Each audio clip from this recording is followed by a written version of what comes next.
Okay, so this back to the topic of the mulberry limbs basically desiccating and drying out my Monstera plants. I use the limbs. Okay, so let me start off. Usually I use bamboo, but I have so many plants. I was calling myself trying to be frugal and trying to reduce, reuse, and recycle. Usually I do use these, but I've also used mulberry and other plants before. And I want to show you, for example, this pothos.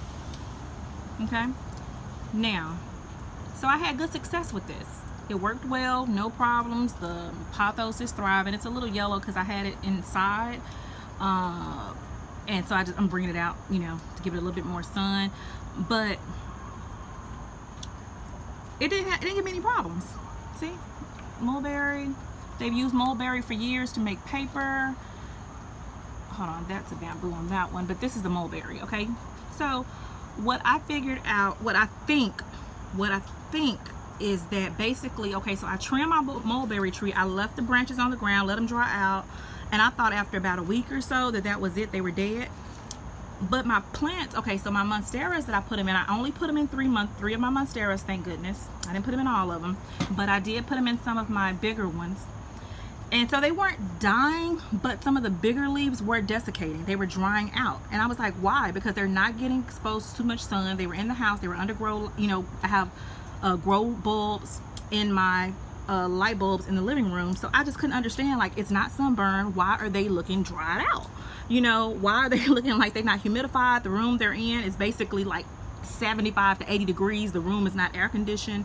It's humid. I'm in New Orleans, and I just couldn't understand. Okay, so I have trimmed back all of those nasty looking leaves, FYI. So, and it just clicked to me, it's the mulberry.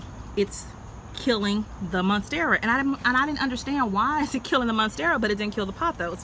And I think basically it's because the mulberry was not dead. And I'm gonna show you. Some of these were dying, but some of the mulberries started to, I thought they were dying, but they weren't, y'all. They were still alive and they were growing. And so basically they were competing. You see that green? They were still competing for moisture and nutrients from the plant, because, you know, my plants are well fed. They have like sea kelp extract. They got all the goodies. They got all the plant foods, y'all. They have. So I knew it wasn't like, it just didn't make sense to me. And I've been growing plants for decades. And then when I pulled this out, I said, oh, I think that's it, y'all. I think because this plant, the limb was still alive, I should have baked it or boiled it or did some. Basically, I should have made sure it was dead before I used it as a plant steak. But I will never ever use it again in my monsteras, and I definitely will make sure before I ever use it again, because I do collect driftwood for my aquariums. I usually boil them, but I really was just being lazy and cheap. Ain't nothing wrong with being cheap, but I shouldn't have been lazy on top of being cheap. I should have picked a struggle.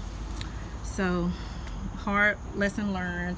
Thankfully, I did not use it in any of my my Monstera albos, you know, the baby ones. I just used it in like my big boys, which, you know, Monsteras, they'll come back real fast. I'm not worried about them, but I am sad that I had to trim off so many limbs, so many leaves. And actually, you know what, hold up y'all, I'm lying. Look at this. This is another mulberry that I have on one of the Monsteras, the albos. But look, it ain't doing the same thing. So I think the key is I should have let the limbs die all the way. So yeah, it ain't do nothing to these, and it's been in this one probably for a good month or so. Okay, yeah. All right, so tell me what y'all think.